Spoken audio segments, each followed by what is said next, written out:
Now, for the top story tonight, the radical left is on fire. The mayor of Salt Lake City wants you to hear this. We are here today to say to a mostly complacent, complicit, incredibly irresponsible Congress, impeach these men who have betrayed and harmed us all. We are here to say no more. All right, joining us now from Utah is the mayor of Salt Lake City, Rocky Anderson. So you want to impeach President Bush and Vice President Cheney and I guess everybody else in there. Okay. No, actually, I want the House of Representatives to stand up for our Constitution, for the rule of law. All right, but there's got to be a crime in order to impeach anybody. And impeach the President and the Vice President. Yeah, but there's got to be a crime in order to impeach anybody. So. No, I'm sorry, you don't know your constitutional history, Bill. There doesn't have to be a crime at all. The whole idea behind the term high crimes and misdemeanors in the Constitution, it's about political crimes. It's about abuses of power, breaches of trust. It's about misleading the Congress and the American people. There has to be a demonstrable, with all due respect, Mayor, I think I know more than you do about American history and the Constitution. There has to be a demonstrable... Well, apparently you don't, from what you just said, Bill Riley. Apparently you're going to keep quiet and let me say something, and then you can respond. Well, I think I was responding to your question. You were, and you got your point across. Now, you have to have a demonstrable action by the President or Vice President, which is a high crime or misdemeanor, that shows that they violated, the Constitution. You just criticized the New York Times for misstating the facts. You are misstating constitutional history. Okay. You don't know what you're talking about. You don't know what you're talking about because abuse of power can be interpreted in a million different ways. Not if you're foolish and you're taking up the viewer's time. You're foolish. There isn't one person in the United States Congress that is going to back you. Not one. You're foolish and you're subverting your own country. Subverting your own country. That's what you're doing. You are an irresponsible public servant. You're an irresponsible person.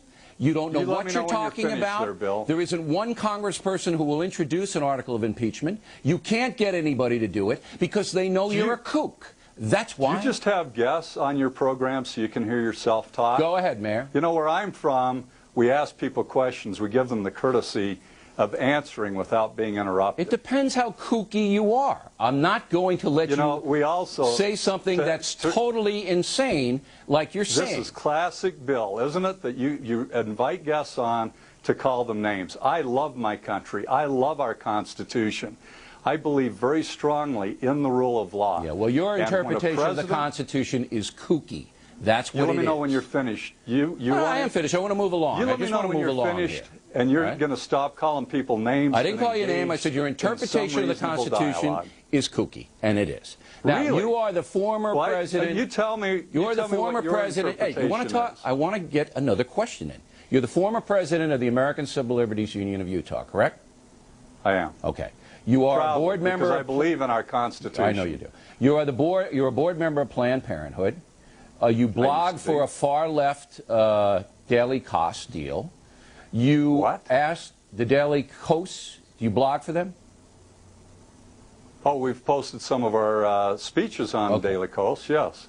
Far-left website. You have testified. Well, you have testified in front of the world. Because I want people to know who you are. I want people to know who the mayor of Salt Lake City is. Bill, you know what? You do not advance the dialogue on these important issues facing our country. Iran. Do you feel Iran is a danger to the USA?